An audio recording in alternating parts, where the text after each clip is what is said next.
Thanks, Daniel, and good morning, everybody. I'm sorry to just waltz in at the last minute, say a few words, and then waltz out. I never wanted to be one of those people, but unfortunately today I'm super busy. So apologies to you all for that, but welcome to City Labs for today. So I just wanted to stand back a little bit from this, and I'm having a fortunate career. A lot of breaks have come my way and I'm enjoying it. But I think that this is probably the most exciting thing that I've ever been involved with. And I'll explain why. So we sometimes forget the sort of the bouncing ball of the logic that took us to this place. But what happened was under the government, whichever government it was, levelling up was a thing. And people were thinking very hard about what levelling up really meant. And this was when Michael Gove was the relevant minister, Levelling Up Housing Communities Minister, I think is what he was. And they did a pretty thoughtful piece of the Levelling Up white paper. I don't know if people have read that, but if people haven't read that, it's worth going back to. It's a properly good document, where it basically says the country is not equal.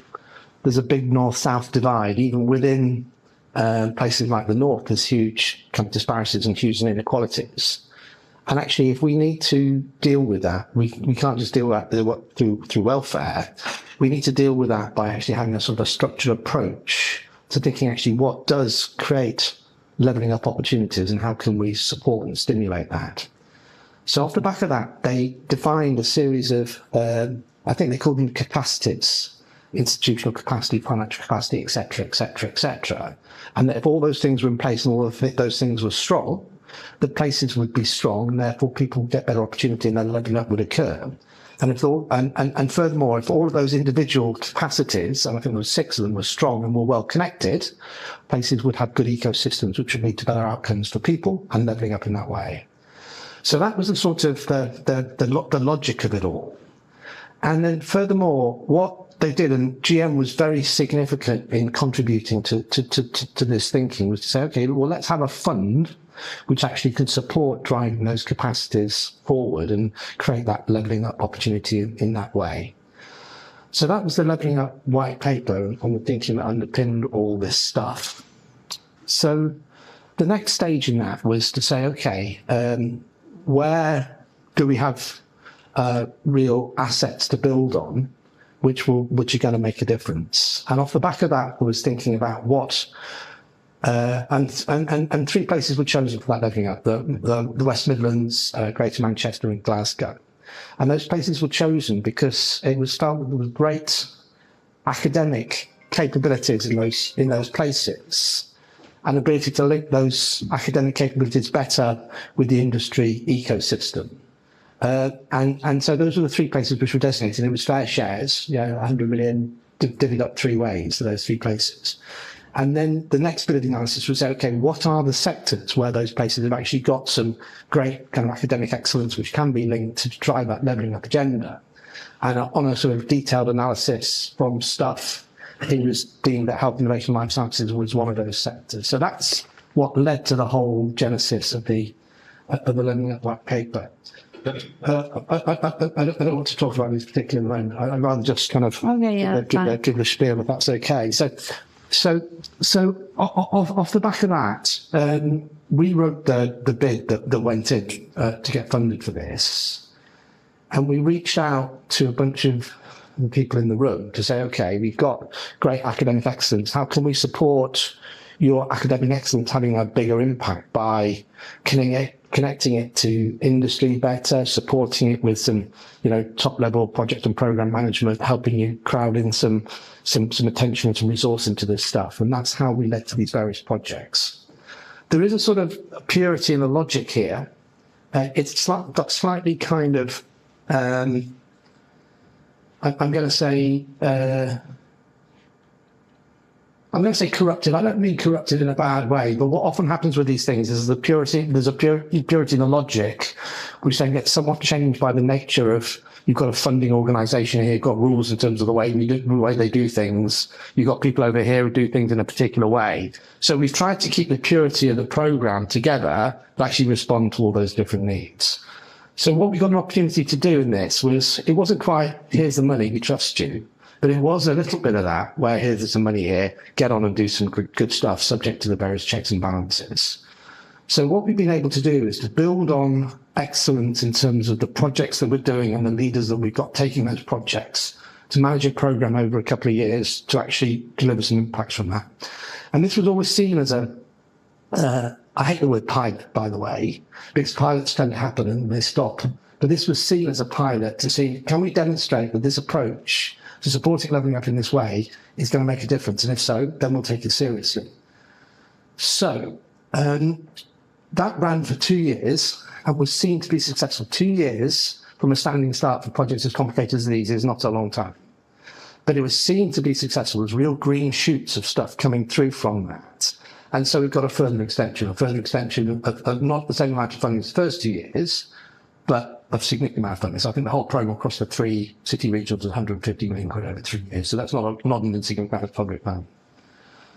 So what then happened is they doing all evaluations. I don't know whether people in the room have been kind of interviewed for these various evaluations. I've been interviewed many times about this kind of stuff, where I've given a very positive kind of feedback for this stuff. So it then got announced that actually this was going to be the way of distributing money to places to drive levelling up, which is no longer a word they use.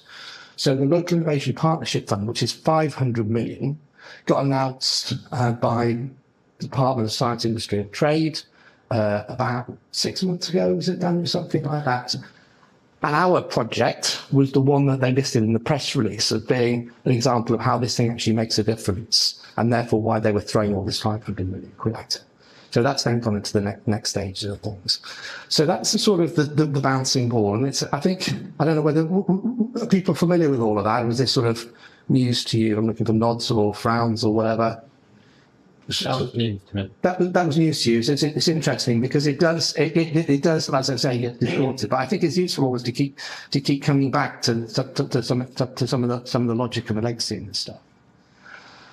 So off the back of this, what I think we've had an opportunity to do as a group of people, I said my role in this has been minimal. Your roles have been sort of maximum in this.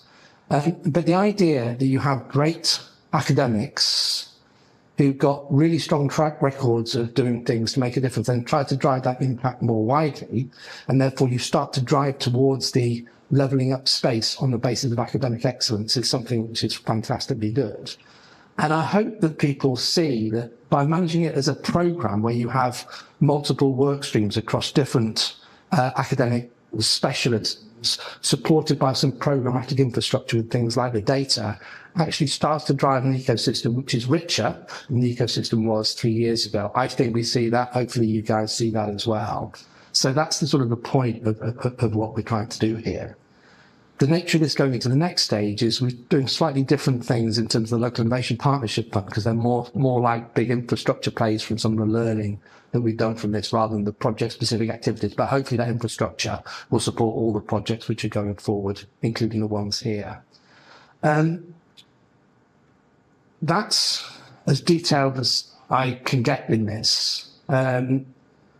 But what I can say is that when I chair the programmatic board for this, which is where Innovate UK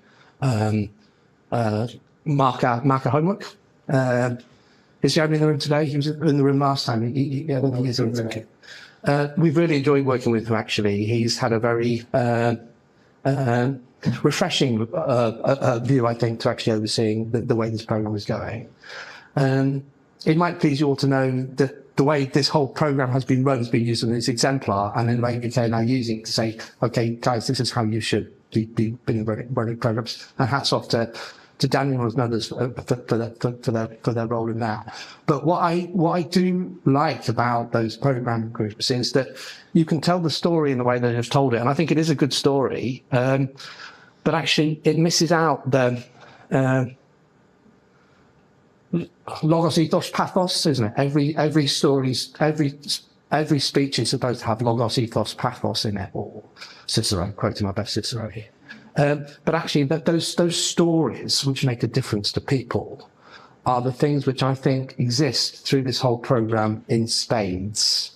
I'm looking at things like the recruitment of the more socially deprived into some of the heart failure cohorts, some of the patient and public involvement stuff. There's just fantastic stories littered through all of this stuff. So on the one hand, you've got this sort of macro leveling up story. On the other hand, you've got these really compelling stories about how this stuff is making a difference to local people in a way which is equitable and driving that sort of equitable innovation across the thing. So you wrap all that together, I just think this is a fantastic program. So thank you to all of you for all your contributions into it. It only happens because of the work that you did before to get it to first base, to get it in the program, and then all what you've driven through over the last 3 years. I know we're having a series of these events, which is great, but what we really need to do is have some sort of fancy outputs that go out, which actually really sort of do land the brilliance of this much more widely in terms of a sort of an integrated comms strategy. I'm going to say one last thing, and then I'll have to take any questions if it's useful for people asking questions. So I don't know if people saw the article in the BBC 2 or 3 weekends ago about what the country can learn from Greater Manchester. Did anybody see that? Look it up, it's great. So basically, growth has been compound growth of 3.5% going back for the last 10, 15 years. I can't remember the exact length of time. Basically, in Greater Manchester, compared to the rest of the country where it's been bumpy and that's so growth significantly outweighed the South East, the Golden Triangle, etc., which they put down to great civic leadership. And you can look at the great Sir Howard Bernstein and Sir Richard Leese in that going back, and more recently Andy Burnham and the team of the GMCA.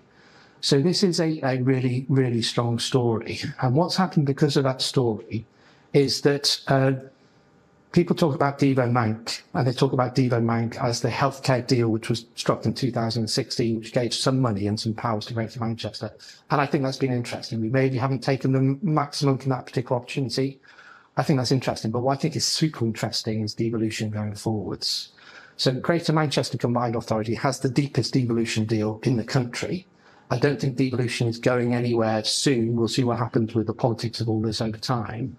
But actually, the idea that places are confident, clear about their personalities, clear what they want to do, clear what their assets are, and so you start to get freedom and actually resources flowing to support those freedoms is stuff that's already happening now about transport, about skills, about employment, and to some extent about innovation.